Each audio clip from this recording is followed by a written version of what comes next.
Wool isn't just for heavy winter coats or scratchy sweaters.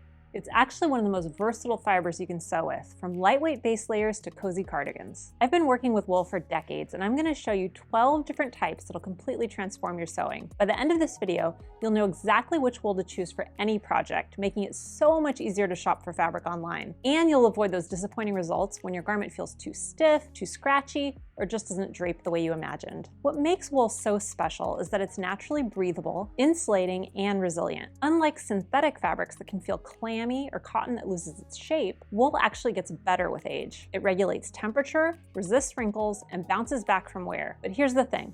Not all wool is created equal. The weave, the weight, and even how the fibers are processed completely change how the fabric behaves and what it's best for. Let's dive into the 12 most common types of wool you'll find for garment sewing. Wool crepe is my go-to when I want something that flows beautifully but still has body. It's made with highly twisted yarns that create this gorgeous crinkled, slightly pebbled surface. When you touch it, it feels soft but has this slight sponginess that gives it incredible drape. What I love about crepe is how it moves. It's fluid enough for gathered details, but structured enough to hold princess seams or darts beautifully. One thing to keep in mind with crepe is that it can show pin marks, so I always test my stitching on scraps first. Use a fresh needle. Size 80/12 works well, and consider hand basting if you're working with particularly delicate details. The tailor dress is absolutely stunning in wool crepe. Those princess seams and full gathered sleeves really show off the fabric's balance of structure and flow. The Danielle blouse is another beautiful choice. The ruffled collar and French darts bring out all that romantic texture crepe is known for. If you're looking for crisp structure, Gabardine is your friend. This tightly woven twill has a smooth surface with a subtle diagonal texture that you can see when you look closely. It's firm, durable, and holds a crease like nobody's business. I think of Gabardine as the fabric equivalent of a perfectly pressed shirt. It means business. It's fantastic for tailored looks where you want clean lines and sharp details. The diagonal weave gives it just a hint of stretch on the bias, which makes it surprisingly comfortable to wear. One heads up though, Gabardine can show needle marks more than softer wools, so definitely test your stitching first. I also recommend using a press cloth when ironing to avoid any shine on the surface.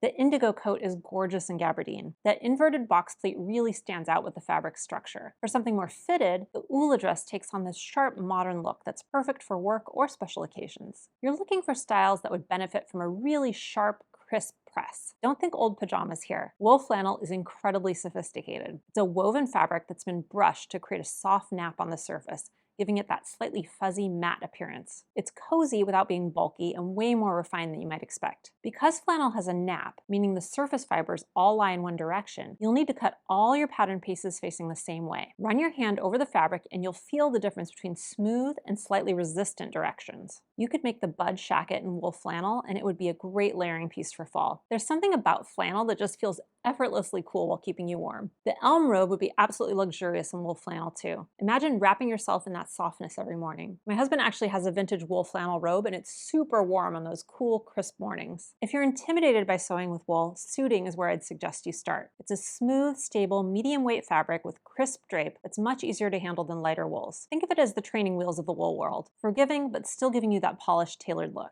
Suiting holds its shape beautifully and presses like a dream. It's substantial enough that you don't have to worry about it shifting around as you sew, but it's not so thick that you can't manage multiple layers at seam intersections. The Christina skirt is perfect for showing off suiting's clean lines. It's a classic pencil skirt with modern details that really highlights how polished this fabric can look. The Aran trousers are another fantastic choice. That tapered fit and clean waistband finish looks so chic and professional in wool suiting. Now let's move into something completely different. Wool jersey is a knit, not a woven. It has that smooth face you expect from jersey, but because it's wool, it's naturally temperature regulating and way more sophisticated than cotton jersey. Like other knits, wool jersey doesn't fray, but the edges can curl, so handle it gently while you're sewing. Make sure you're using a ballpoint or stretch needle and either a stretch stitch or your serger for the seams. What I love about wool jersey is how it elevates even the simplest designs. The Ryan t-shirt feels so much more luxurious in wool jersey. It's still comfortable and casual, but there's something special about it. The tie tunic is gorgeous too. Those slim lines and shoulder gussets look incredibly sophisticated. Wool challis is like the sophisticated cousin of cotton lawn or rayon challis. It's lightweight, smooth, and incredibly drapey, perfect for blouses and soft dresses that need to flow beautifully. beautifully. The tricky thing about challis is that it can be slippery to work with, just like its cotton and rayon counterparts. I always stay stitch curved areas right away and use fine needles to avoid stretching or snagging. Pattern weights work better than pins to keep everything in place while cutting. The Mina top is absolutely perfect for wool challis. That retro-inspired silhouette really shows off the fabric's fluid drape. The birdie dress is another beautiful option. All those thoughtful details come alive when paired with challis' natural softness. By the way, if you can't remember all of this, don't worry. I've put together everything you need to know from this video in one handy cheat sheet that you can download for free. Just go to the link in the description and you'll be able to download it instantly so you have a handy reference. Tweed has so much personality. It's rough, textured, and sometimes a little scratchy, but in the best possible way. It's classic and timeless with loads of character that makes any garment feel special. The challenge with tweed is that the loose weave can fray like crazy, so you need to finish edges immediately after cutting. Don't let those raw edges sit around. If you're concerned about scratchiness,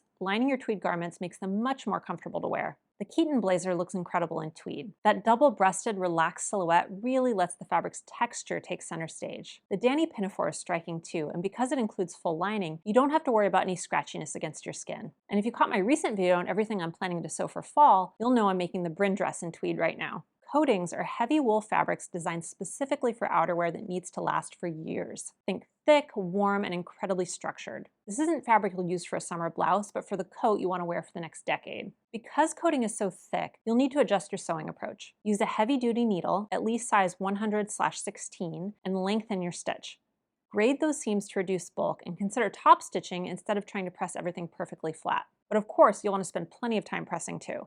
The bay coat is absolutely stunning in wool coating. All those tailoring details and that timeless silhouette really showcase what this fabric can do. For something simpler, the Denise coat is beginner-friendly while still letting coating fabrics shine. Merino wool knit is the luxury option. Made from fine merino sheep fibers, it's incredibly soft and comfortable even against bare skin. It's breathable, temperature regulating, and feels just amazing to wear. The natural properties of merino make it perfect for layering pieces and even activewear. For garments that'll get heavy use, I recommend stabilizing shoulder seams with clear elastic to prevent stretching over time. The Jenny top makes an excellent layering piece of merino knit. Just make sure you choose merino with at least 50% stretch so your head fits through that mock neck opening. The floor cardigan is gorgeous too. That sleek wrap style adds polish and comfort to any outfit. Bouclé is all about texture. Those looped or curled yarns create this bumpy, incredibly striking surface that's lofty and spongy. It can be either knit or woven, but either way it makes a statement. The challenge with bouclé is that those loops can catch in your machine, so definitely use a walking foot if you have one, and test your stitches first. But when it works, it's absolutely gorgeous for statement pieces where texture is the star. The Jill coatigan is perfect for bouclé. That simple, oversized construction lets the fabric texture be the main event. The Liliana jacket would be stunning too. Imagine that couture-inspired look in textured bouclé.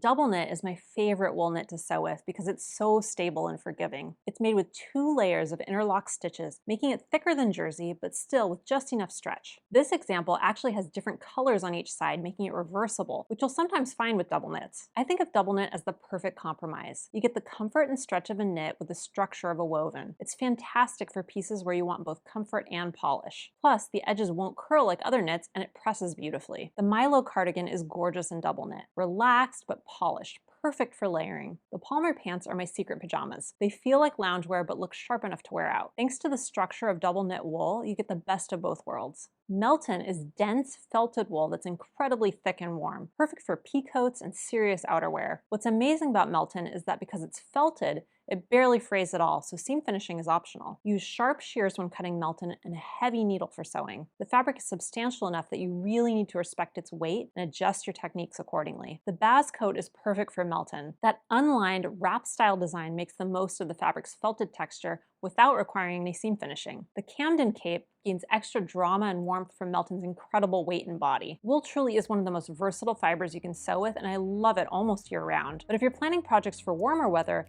you'll want to learn about cotton fabrics too, since they're completely different beasts with their own quirks. Watch this video next to learn the difference between 12 types of cotton fabric and how to pair them with the right project so you never end up with clothes that feel stiff, cheap, or just a little off.